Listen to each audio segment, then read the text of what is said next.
शेखर ने कहा है कि अगर कोई व्यक्ति बीमार पड़ता है तो वो हॉस्पिटल जाता है, ना कि स्कूल जाता है। और मंदिर को भी लेकर उन्होंने कहा है कि मंदिर का रास्ता जो है वो गुलामी का रास्ता है। किस तरीके से उनके देखिए, ये बात तो जब कोई बीमार पड़ता है तो वो अस्पताल ही जाता है, शिक्षा चाहिए तो स्कूल और कॉलेज ही जाता है।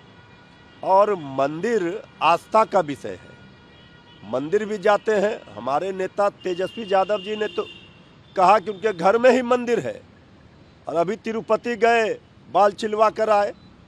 आदरणीय लालू प्रसाद जी मंदिर में गए, पूजा किए हैं।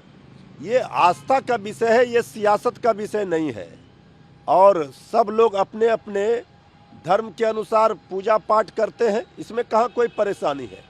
लेकिन बीजेपी जिस तरह से धर्म के नाम पर, भगवान के नाम पर सियासत करती है, इसका विरोध है।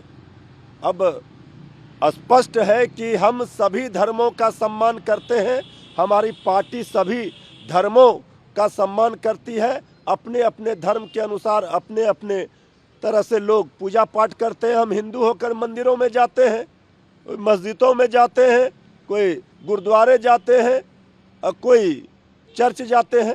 ये हमारी देश की खूबसूरती है। लेकिन बीजेपी जिस तरह से मंदिर के नाम पर, मस्जिद के नाम पर सियासत करती है, हमारा स्पष्ट मानना है ये सियासत का विषय नहीं है। हमारे नेता तेजस्वी यादव जी ने स्पष्ट कहा है कि हमारे लिए पढ़ाई, कमाई, दवाई, सिंचाई, सुनवाई, कार्रवाई वाली सरकार, असली मुद्दे, रोजी रोजगार के मुद्दे अहम है। यही हमारा मंत्र है।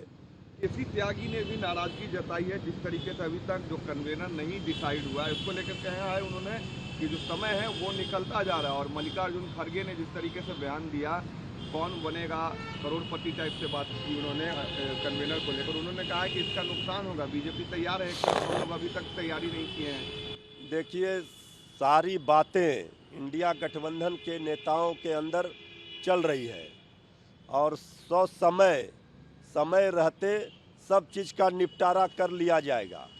कौन से नेताओं को कौन सी जिम्मेवारी मिलेगी, कौन से सीटों पर कौन पार्टी के उम्मीदवार होंगे, ये सारे चीज़ों का फार्मूला लगभग अंतिम दौर में है और तय हो चुका है। समय आने पर इसकी घोषणा सार्वजनिक रूप से कर दी जाएगी। किसी को भी इसमें कहीं कोई चिंता नहीं करनी चाहिए।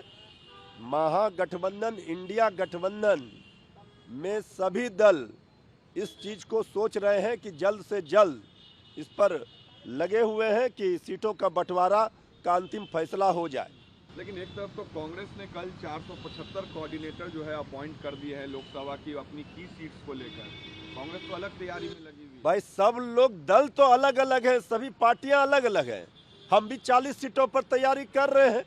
हम 40 सीटों पर तैयारी करेंगे, और जब सीट बंटवारे में जो हमारे सीट सहयोगी दल को जाएंगे तब उनको वहां मदद कर पाएंगे। हम तो 40 सीटों पर कैसे इंडिया गठबंधन जीते, महागठबंधन जीते, इसके लिए काम कर रहे हैं। तो सब लोग अपने अपने तरीके से कार्यक्रम चला रहे हैं, अपने अपने तरीके से लगाए हुए कार्यकर्ताओं को।